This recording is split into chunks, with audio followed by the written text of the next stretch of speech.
जहां दुख का लेश भी नहीं है, शोक विषाद चिंता भय इनका प्रवेश ही नहीं है, वो महासुख प्रभु के आश्रित, प्रभु के निरंतर चिंतन परायण उपासक को प्राप्त होता है।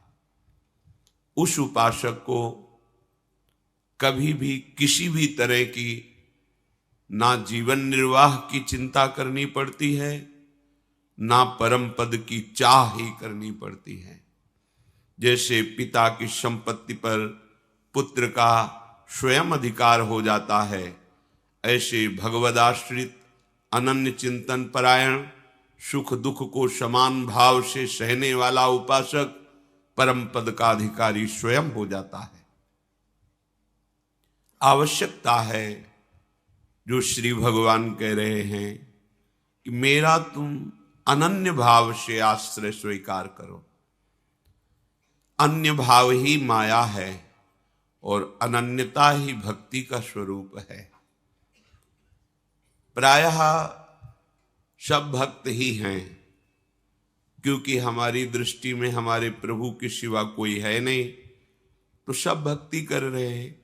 कोई विषय की, कोई पुत्र परिवार की, कोई धन की, कोई मान प्रतिष्ठा की, मेरे प्रभु ही सब रूपों में हैं। पर ये ना जानने के कारण अन्य भावों का आरोप कर लेने से दुर्गति हो गई। मेरे प्रभु ही हृदय में विराजमान हैं, पर उनकी महत्वता, उनकी महिमा को विश्वास पूर्वक ना स्वीकार करने के कारण हमारा हृदय आनंद सिंधु में नहीं डूब पा रहा। नाना प्रकार की चिंताएं, क्लेश, अशांति, अभाव ये हमें सताए जा रहा है, जबकि पूर्ण कृपा सिंधु, आनंद सिंधु हमारे हृदय में ही विराजमान है। तो हमारी कहीं त्रुटि हो रही है। नहीं, हृदय में विराजमान प्रभु और दीनता, दुख, भय, विषाद, ये दीनता भक्ति जनित नहीं, विषय दीनता, अभाव जनित दीनता।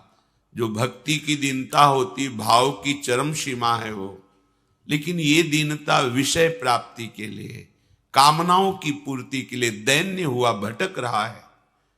जबकि सर्व सामर्थ्यशाली, सर्व सुख सिंधु प्रभु हमारे समीप हैं। हमें क्यों अनुभव में नहीं आ रहे? आनंद सिंधु मध्य तो भाषा, फिर हम क्यों आनंद की खोज विषयों में कर रहे हैं?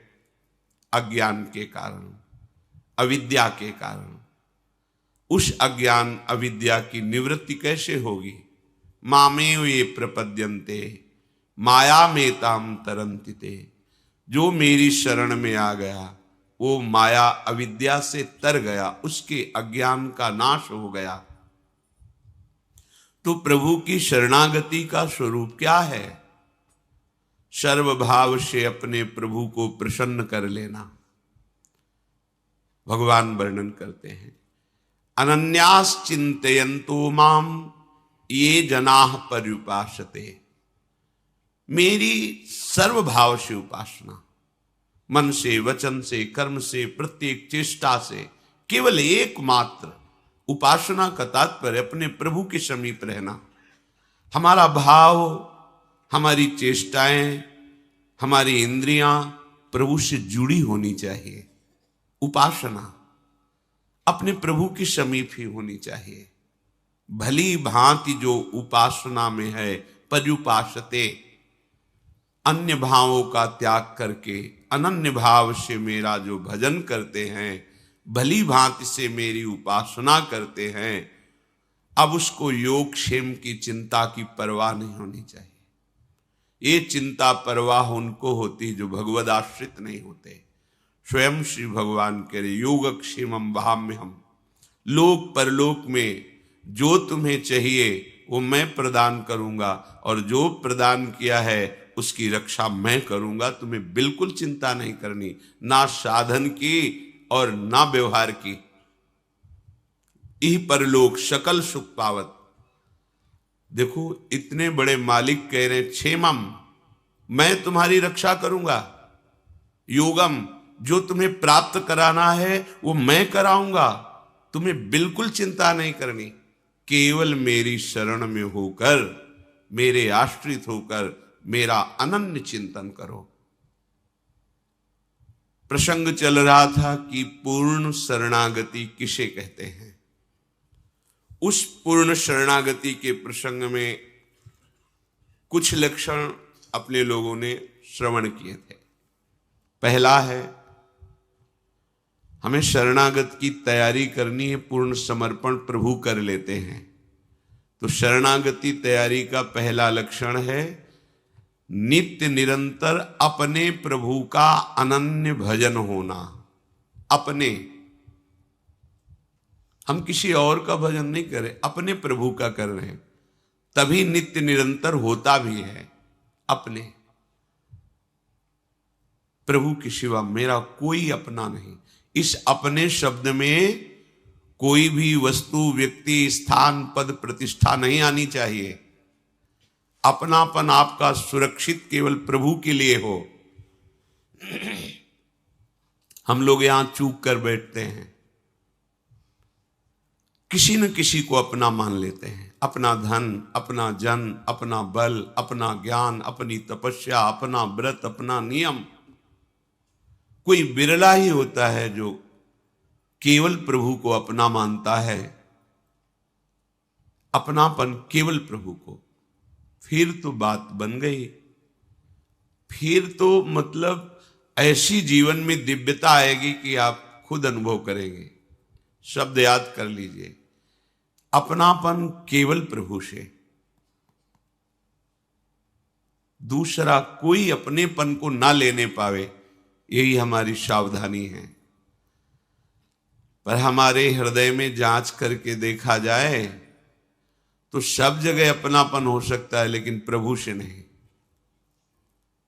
तो कैसे जांच की जाती है हृदय की, जिससे हमें जान पावे कि प्रभु से अपनापन है या किसी वस्तु व्यक्ति से? तो जिसके मिलने से प्रभु का विस्मरण हो जाए तो उससे विशेष अपनापन है, क्योंकि उससे कम अपनापन वाले को हम भूल जाते हैं, ज्यादा अपनापन वाले की स्मृति आ जाती है। यदि किसी व्यक्ति, वस्तु, पद, प्रतिष्ठा, स्थान की प्राप्ति पर अपने प्राण प्रीतम प्रभु का विस्मरण हो जाए तो अभी अपनापन हम पूरा नहीं दे पाए। प्रभु छोटे हो गए, उनका अपनापन कम हो गया और संसार के संबंध, भोग सामग्री, यश, कीर्ति, प्रतिष्ठा ये ज्यादा हो गई। हृदय में देखो, प्रभु के समान केवल प्रभु ही हैं और हमारा अपनापन केवल उनके लिए है। ये बहुत बड़ी महिमामयी शरणागति की बात है। पहला है नित्य निरंतर अपने प्रभु का अनन्य भजन होना। फिर दूसरा है प्रभु को ही अखिल विश्व रूप में प्रकट भावना में देखना।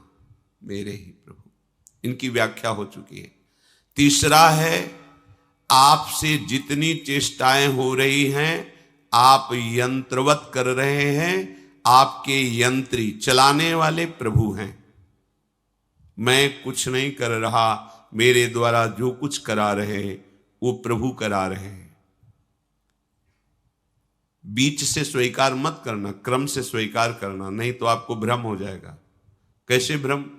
आपने ये बात स्वीकार कर ली केवल अपनी बुद्धि से कि जो कुछ करा रहे हैं प्रभु करा रहे हैं, फिर अब विधि निषेध की क्या बात रह गई? फिर तो हम जो पापाचरण कर रहे हैं, भोग कर रहे हैं, हिंसा कर रहे हैं, चोरी कर रहे हैं, खान पान गलत कर रहे हैं, तो बोले आपने ही कहा था प्रभु जो करा रहे हैं वही हो रहा, तो वही हो रहा है। इसका मतलब आपने शरणागति का सिद्धांत समझा नहीं, बीच से केवल बात पकड़ ली है। इसलिए कह रहे सावधान। जब वो नित्य निरंतर अपने प्रभु का भजन करता है और विश्व को अपने प्रभु का रूप समझता है तो पापाचरण किससे होगा? इसीलिए तीसरी लक्षण वृत्ति में रखा गया है कि वो अनुभव करता है कि मेरे द्वारा जो कुछ हो रहा है वो मेरे आराध्य देव करा रहे हैं। चौथा, प्रभु को ही सबसे बढ़कर एकमात्र अपना प्राण प्रियतम अनुभव करना, प्रभु की जगह केवल प्रभु, दूसरा कोई नहीं। पांचवा, अपने प्रभु पर पूर्ण विश्वास। छठवां, सर्वदा सर्वथा अपने प्रभु के अनुकूल ही आचरण होना। सिद्ध शरणागत में होते हैं, साधक शरणागत इसको आदर्श मानकर चलता है, श्री कृष्ण अनुकूलेन। कभी वो अपने प्रभु के प्रतिकूल आचरण नहीं कर सकता। प्रभु के अर्थात जो भगवान ने आदेश किया है श्रीमद् भागवत जी में, गीता जी में और संतों की, गुरुदेव की वाणी में बैठकर, कभी उसके प्रतिकूल आचरण उससे नहीं होते। सातवां, सब कुछ प्रभु का समझना और प्रभु से कभी कुछ न चाहना।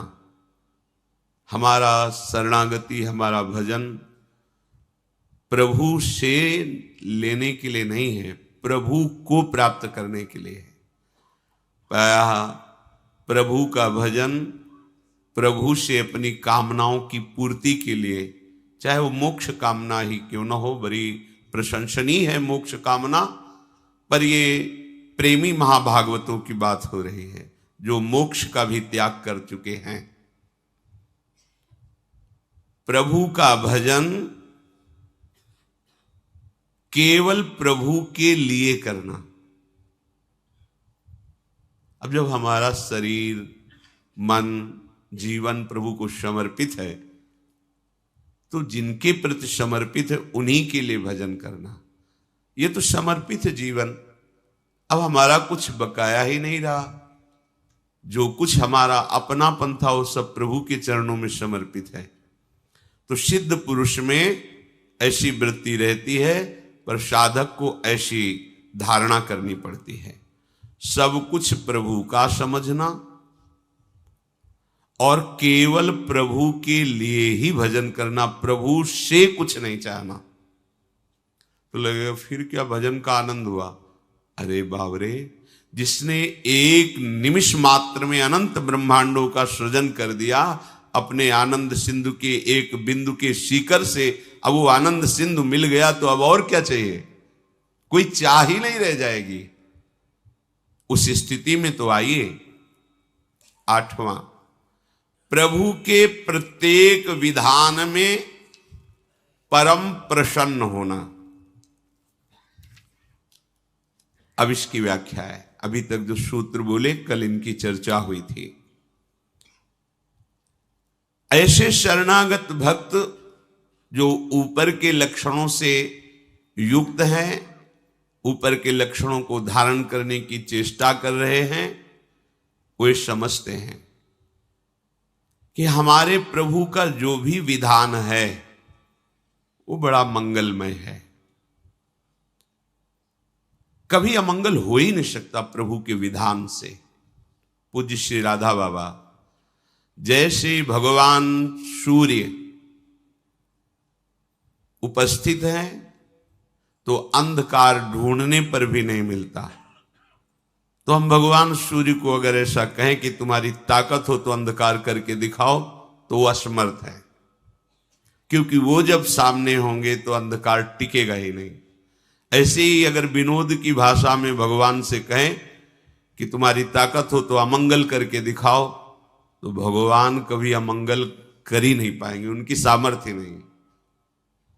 अमंगल हम करते हैं और मंगल भगवान करते हैं। कैसे?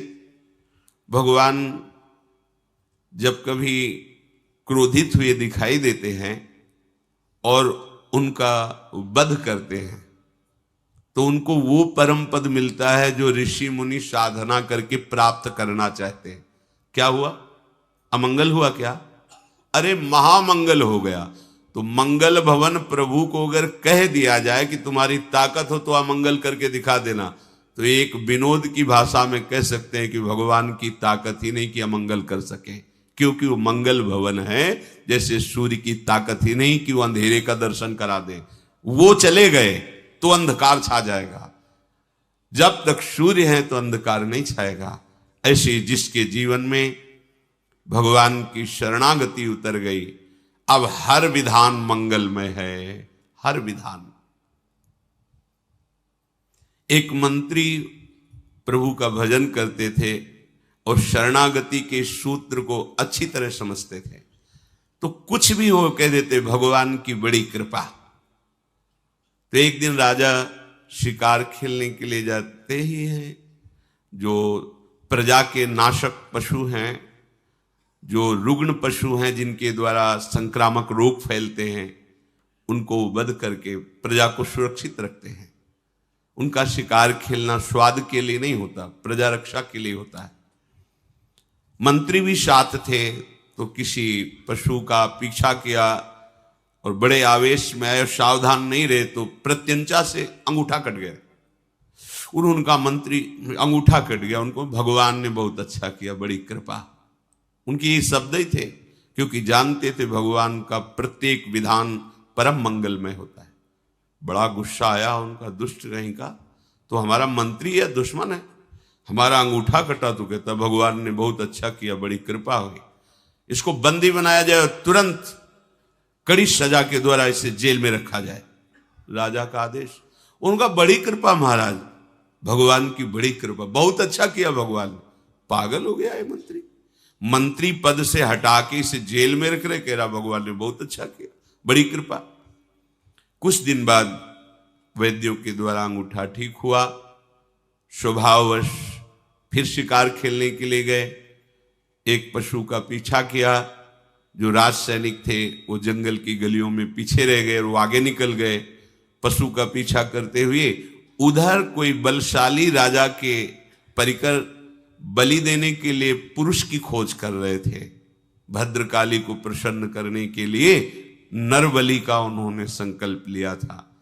ये मिल गए राजा, इनको ले गए, स्नान आदि करा के जब वो पुरोहित के सामने ले गए जहां बलि दी जाती थी, तो पुरोहित ने सर्वांग पुष्टता का निरीक्षण किया कि सर्वांग पुष्ट है कि नहीं। तो देखा तो अंगूठा कटा हुआ था। उन्होंने कहा ये अंग भंग पुरुष की बलि नहीं दी जाती, छोड़ो इसको, छोड़ दे। अब वो मनाए कि बात तो सही थी, अगर भगवान कृपा करके अंगूठा ना काटते तो आज गला कट जाता। मंत्री ने ठीक कहा था, भगवान का हर विधान मंगलमय होता है। वापस आए, मंत्री को सादर बुलाया और कहा आप जो कहते हैं आज मुझे समझ में आया, अगर मेरा अंगूठा न कटा होता तो मेरा गला कट जाता। पूरी बात बताई। आप कहते हैं भगवान की बड़ी कृपा, भगवान ने अच्छा किया, ये बात तो समझ में आ गई, लेकिन तुम मंत्री पद से हटा करके कड़ी सजा भोग रहे हो जेल में, इसके लिए भी कहा भगवान की बड़ी कृपा, भगवान का मंगल विधान, इसमें क्या कृपा आपने देखी? तो उनका महाराज सैनिक भले पीछे रह जाते, लेकिन जहां आपका घोड़ा होता वहां मेरा होता। आप बंदी बनाए जाते और मैं बंदी बनाया जाता। आपका तो अंगूठा कटा था, आप बच जाते, लेकिन मेरी बलि चढ़ जाती, इसलिए भगवान ने मुझे जेल में रख दिया। भगवान की बड़ी कृपा। जो भक्त होता है वो हर विधान और निश्चित परम कृपा छुपी होती है। अपने को लगता है कि भगवान ऐसा क्यों किए, ऐसा क्यों किए, लेकिन उनके विधान में परम मंगल होता। कई बार प्रताप राय जी के चरित्र में उदाहरण में दिया है, बड़े ही निर्मल भागवत गृहस्थ भक्त थे। उनके कुल परंपरा में जीवन यापन के लिए एक वृत्ति थी कि जैसे आपको कोई काम है तो आप अपना आभूषण रख जाइए और पैसा ले जाइए, और फिर ब्याज सहित पैसा दे जाइए और आभूषण ले जाइए। महाजन लोग पहले ऐसा करते थे। उसी से ठाकुर सेवा, संत सेवा और भजन, अन्य कोई वो कार्य नहीं करते थे। जो कुल परंपरागत चल रहा था वैसा भी करते। बड़ी समाज में प्रतिष्ठा थी, क्योंकि सत्यवादी, धर्म से चलने वाले और हर समय भजन करने वाले। माला लिए बैठे रहते थे गद्दी में, कोई आया बस ऐसे, तो जो वहां के काजी थे वो अन्य धर्मावलंबी थे, तो कुछ दुष्ट लोगों ने उनको भड़काया कि इसकी इतनी प्रतिष्ठा हो रही है, इतना मान हो रहा है और धन भी आ रहा है, तो उन्होंने एक मन में जो ठाना था नीचा दिखाने के लिए अपना पूरा का पूरा प्लान बताया कि ऐसा ऐसा किया जाए तो समाज में भी इसकी निंदा होगी और सारा धन इसका छीन लिया जाएगा और इसको दंड भी दिया जाएगा। काजी को सहमत कर लिया। 3 लोग इसमें प्रमुख बने। एक गया, प्रणाम किया प्रताप राय जी को और कहा हमारी बेटी का ब्याह है, 10,000 रुपये चाहिए। तो बोले आपको हमारे यहाँ का सिद्धांत पता होगा? बोले हाँ हम पहले से जानते हैं। ये कुछ हमारे स्वर्ण आभूषण हैं, वो देखते भी नहीं थे। एक बड़ा बॉक्स रखा था, अपना नाम लिखकर पर्ची रखिए उस पर और आभूषण रख दीजिए और उनका सेवक रहता, 10,000 रुपये ले जाइए और जब आपको काम हो जाए तो ब्याज सहित वापस कर जाना, अपने आभूषण ले जाना। देखा भी नहीं क्या है। थोड़ी देर बाद दूसरा आया, हमारे घर में खाने को भी नहीं है, हमें अर्थ चाहिए, तो हमारे स्वर्ण आभूषण ये हैं, आप बिल्कुल 10,000 3 लोग ले गए और अपने आभूषण ऐसे रख गए पर्ची लगा। 4-5 दिन बाद ही आए, 10,000 रुपये ब्याज सहित वापस किए और आभूषण पहले ने उठाया अपनी पर्ची। अरे देखो कितना नाटकी है, इसमें एक भी आभूषण नहीं, इसमें तो पत्थर भरे, पत्थर ही रख गए थे, उन्होंने देखा भी नहीं। भक्त का जीवन विश्वासमय होता है, क्यों कोई छल कपट करेगा ऐसी भावना से।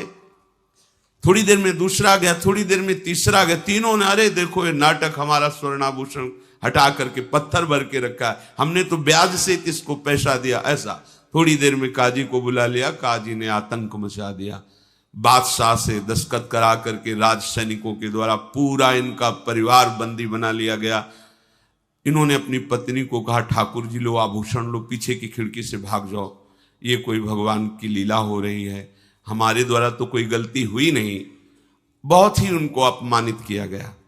गांव के लोग समझ गए कि ये पाखंड कर रहा था, भक्ति नहीं कर रहा था। अरे एक आदमी झूठ बोलेगा, 3 आदमियों के साथ, और वो कपटी ठग थे ही। ऐसा होता है, भगवान की बड़ी विचित्र लीला होती। कभी कभी सत्य को पर्दे में ढक दिया जाता है और असत्य का बोलबाला दिखाई देता है, लेकिन ज्यादा दिन नहीं चलता वो। इनको बंदी बना लिया गया, सारी संपत्ति अपहरण कर ली गई। कुछ लोगों ने कहा कि इनकी पत्नी है और ठाकुर जी के आभूषण और ठाकुर जी के लेकर के वो अपने मायके चली गई। वहां सैनिक भेजे गए, उसको भी बंदी बना कर ठाकुर जी को भी लाकर जहां सब स्वर्णाभूषण जमा किए जाते उस खजाने में ठाकुर जी को भी रख दिया। जब पत्नी पास में ही बंद करके आई और उनको एकांत मिला, तब वो रोने लगे प्रताप राय कि मुझे ये जो अपमान मिला है, बंदी बना लिया गया, मुझे इसका कष्ट नहीं। नाथ मैं आपको प्रगट मानकर 8 पैर सेवा करता था, आपको एक आभूषण की तरह ही खजाने में रख दिया गया, ये मैं सह नहीं पा रहा हूं। आपको कैसे भोग लगे, आपको कैसे जल पिलाऊं, आपको कैसे शयन कराऊं। प्रभु और दंड जो चाहो दिला दो, पर मुझे ऐसा कुछ संयोग बना दो जिससे आपकी सेवा। और आर्त भाव से रोने, जे ही रोने लगे ते ही वहीं प्रिया प्रीतम प्रकट हो गए साक्षात। ओह, जो बड़े बड़े ऋषि मुनियों की आकांक्षा होती साधना करते हुए, वो आराध्य देव कैसे मिलते हैं। उनका विधान कड़ुआ हो सकता है, लेकिन परिणाम महामंगल में, लूट गए चरणों में। तत्काल भगवान ने कई विश्वसनीय जनों को, अधिकारियों को प्रेरणा दी कि ये निर्दोष है। जांच की गई तो काजी सहित उन तीनों को झूठा पाया गया। बादशाह की तरफ से उनको दंड मिला और पूरे नगर में ससम्मान के साथ प्रताप राय जी को फिर स्थापित, उनकी प्रतिष्ठा, उनका मान, उनके ठाकुर, उनकी संपत्ति। और राजा ने कहा आज के बाद सदैव हमारा सहयोग रहेगा। क्या हुआ? थोड़ी देर के लिए कड़ुआ विधान नजर आया, लेकिन भगवत साक्षात्कार का योग बन गया। जो भक्त है उसके हृदय में निश्चय हो जाता है कि अब जो होगा वो सब मंगल विधान भगवान का होगा। एक होता है सहना कि अब क्या करें, भगवान है जो करेंगे, सहना ही पड़ेगा। और एक होता है आनंदित होकर के मेरे प्रभु जो कर रहे हैं बहुत मंगलमय कर रहे हैं। आप इतना समझ लो कि भगवान के भंडार में आनंद ही आनंद है, दुख तो है नहीं, अमृत ही अमृत है, जहर है नहीं। विश्वास कर लीजिए, किसी भी तरह से वो प्रयोग करेंगे तो अमृत और आनंद की अनुभूति होगी। यद तज्ञे विषम्यु परिणामे अमृतोपमम। शुरुआत तुम्हें विष जैसी लग सकती है, पर वो विधान तुम्हें अमृत में डुबो देगा, विश्वास कर लो। कृपा का स्वरूप कई तरह से प्रकट होता है। कभी बहुत ही मधुर स्वरूप प्रकट होता है, कभी बहुत कोमल, कभी बहुत सुख स्वरूप, कभी कभी कृपा बहुत ही भयानक रूप में आती है, बड़ी ही कटु रूप में आती है, बड़ी ही भीषण रूप में आती है, पर उसका परिणाम बहुत मंगलमय होता है। उपासक मृदु कोमल मधुर कृपा या कटु भीषण दुखमयी, इन दोनों के भेद को नहीं देखता, केवल कृपा देखता है। कृपा है आपकी, कृपा है। बड़े लीला बिहारी है, उनकी लीला वही समझ सकते हैं या जिसको समझा दे। वामन रूप से जाते हैं, 3 पग भूमि मांगते हैं, नाप करके एक ही पग में ब्रह्मलोक तक, दूसरे में सब ब्रह्मांड। बोल बड़ा दानी बनता था, बांध दिया वरुण पास में और कहा अब बोल तीसरा पग कहां से दे। 2 पग में सब नाप लिया। ये बड़ी भीषण कृपा का स्वरूप है। सब आसपास भगवत पार्षद खड़े हुए हैं जो पूरी सृष्टि का लय सृजन पालन करने की सामर्थ्य रखते हैं, और भगवान गर्जना करके कह रहे, बड़ा अहंकार करता था, 3 पग पृथ्वी का दान कर दूंगा, अपने को दानी अब पूरा कर। मुस्कुराए बलि जी महाराज, प्रभु अभी तो आपको प्रणाम भी नहीं किया है। प्रणाम भी कैसे करूं, आपने तो बांध रखा है। प्रार्थना करता हूं कि जिन श्री चरणों के नपने से आपने मांगा था, उन्हीं श्री चरणों से 2 में तो संपत्ति नाप ली, अब 1 में संपत्तिवान को नाप लीजिए। अपने चरण हमारे माथे पर पधराइए और मुझे। भगवान बंध गए, बलि जी को नहीं बांधा, बंध गए। करुणा समुद्र भगवान मुस्कुरा दे, बोले तुम्हें तनिक भी क्षोभ नहीं हो?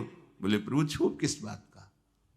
प्रहलाद जी आ गए, स्तवन कर रहे हैं, उनकी पत्नी स्तवन कर रही। भगवान ने कहा आज के बाद द्वारपाल मैं तुम्हारा। आज भी भगवान बलि के द्वारपाल बने हुए खड़े हुए हैं, आज भी। बोलो, भगवान ने बलि को बांधा या बलि ने भगवान को बांध दिया? लेकिन कृपा इतनी भीषण दिखाई दे रही थी कि कोई मंगल का विधान ही नहीं समझ में आ रहा था। इतने बड़े महान भक्त को भगवान ने वरुण पास में, जिसमें प्रतिपल मृत्यु का कष्ट होता है, वरुण पास प्रतिपल जकड़ता जाता है, प्राणों को भीषण कष्ट होता है। तो कृपा मृदु भी हो सकती है, भीषण भी हो सकती है, पर भक्त मृदु और भीषण नहीं देखता, केवल कृपा देखता है। तो परिणाम में कृपा सिंधु को अपने हृदय में, अपनी दृष्टि में, अपने प्राणों में, अपने जीवन में, बाहर भीतर उनकी कृपा ही कृपा, उनका अनुभव करता है। विश्वासी शरणागत भक्त प्रभु को दौड़ते हुए अपने प्रति मारने की भावना से आते देखकर भी बिल्कुल भय नहीं होता, आनंदित होता है। भीष्म जी कौरवों के पक्ष में हैं, भगवान अर्जुन जी के सारथी हैं। भगवान ने प्रण किया था हम कोई अस्त्र नहीं गएंगे महाभारत के युद्ध में। भीष्म जी ने कहा मैं गंगा का पुत्र नहीं कहलाऊंगा यदि आपको अस्त्र धारण करने के लिए विवश न कर दूं तो। भीष्म जी ने ऐसे बाणों की वर्षा की कि अर्जुन जी की कोई बस नहीं रह गई। महावीर हैं भीष्म जी। और भगवान के भी शरीर में बाण रूपी पुष्पों की झड़ी लगा दी। अर्जुन को, भगवान को अपने बाणों की परवाह नहीं। जब अर्जुन को देखा कि ना तो प्रत्यंचा चढ़ा पा रहे हैं, क्यों जे ही प्रत्यंचा पे काट दिया था, प्रत्यंचा काट दी, हर जगह से असमर्थ कर दिया अर्जुन को। कूद पड़े रथ से, उठाया रथ का पहिया और भागे भीष्म को मारने के लिए। ये देखो कृपा, अपनो परण विशार भगत को पूरो परण निभाऊं।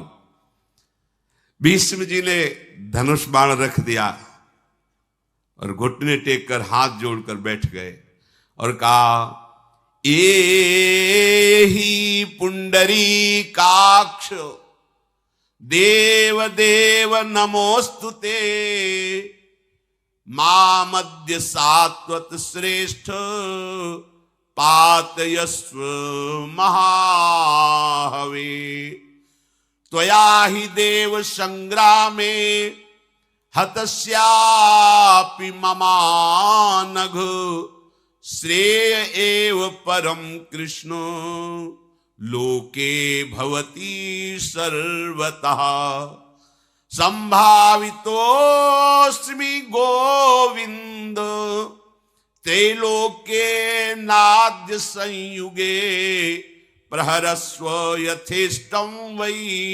दासोस्मि तव चानघ। सर झुका दिया, कहा आइए आइए पुंडरीकाक्ष, हे देवदेव नमस्कार है नमस्कार है। आप अपनी महिमा से उतरकर भक्त के प्रण को पूर्ण करने के लिए ये रूप धारण, भगवान क्रोधातुर होकर आगे बढ़ रहे हैं। हे गोविंद, हे श्री कृष्ण, आज मैं जगत में परम सम्माननीय हो गया, क्योंकि आपके हाथ से मारा जाऊंगा। और पहली बात, आपने अपनी प्रतिज्ञा हटाकर मेरे प्रण को पूरा किया। स्वागत है, आइए, मैं आज त्रैलोक में सम्मानित हो गया। आप मुझ पर मन चाहा प्रहार कीजिए, मुझे बहुत सुख होगा, क्योंकि मैं अपने स्वामी के हाथ से मारा जा रहा हूं। भगवान भयंकर क्रोध करके दौड़ते हुए दिखाई दे रहे। भीष्म जी को बड़ी मृदु कृपा का अनुभव हो रहा है। मेरे प्यारे, मेरी बात रखने के लिए अपनी बात को हटा दिया। आओ, स्वागत है आपका। भगवान मारे थोड़ी, कुछ कदम चल करके अर्जुन जी दौड़ पड़े प्रभु को। प्रभु नहीं, आप नहीं प्रभु, आप नहीं, आप आज्ञा कीजिए। आज मैं दिखाऊंगा इन्हीं भीष्म को, धूल चटा दूंगा। आप आइए। तो बाणों की वर्षा करके बाणों की सैया पर भीष्म जी को लुटा दिया। अर्जुन जी ने 6 महीना बाणों की सैया पर पड़े। जब अंतिम समय है और भगवान पधारे, तो भीष्म जी ने प्रभु को याद दिलाई कि अपना प्रण छोड़ करके हमारे प्रण की रक्षा की थी। आज मैं अपनी पवित्र कन्या को आपके चरणों में अर्पित करता हूं, आप पाणी ग्रहण कीजिए। कौन पवित्र कन्या? बुद्धि। आज तक इस बुद्धि रूपी कुमारी कन्या ने किसी का वर्ण नहीं किया। हे कृष्ण, केवल आपका ही आश्रय, इसलिए अंतिम समय है। मुझे याद है आपने मेरी बात रखने के लिए अपनी बात हटा दी। मैंने देखा है आपका पीतांबर फहराते हुए। वापट पीत की फहरान, करधरि चक्र चरण की धावनी, नहीं बिसरती वह बाण। वाह पटपीत की फहरान। आप हमारे लिए सत्य, वेद कहते हैं, शास्त्र कहते हैं, आप सत्य हैं, सत्य नारायण हैं, सच्चिदानंद हैं। आप अपने वचन को झूठे करके मेरे वचन को साचा किया। प्रभु, आपकी करुणा की बात ये वर्णन करने में नहीं आती। नाथ रथ ते उतरी अवनि आतुर है, कचरज की लपटान, मानो सिंह सैल ते निकस्यो, महामत गज जान। जिन गोपाल मेरो पन राख्यो, मेटी वेद की कान, सोई सूर सहाय हमारे, निकट भये हैं आन। आज हमारे प्राण निकलने वाले हैं, तो प्रभु आप उसी करुणा से आप हमारे सामने आ गए। बड़े बड़े योगी जन चाहते हैं कि अंत में आपका स्मरण आ जाए।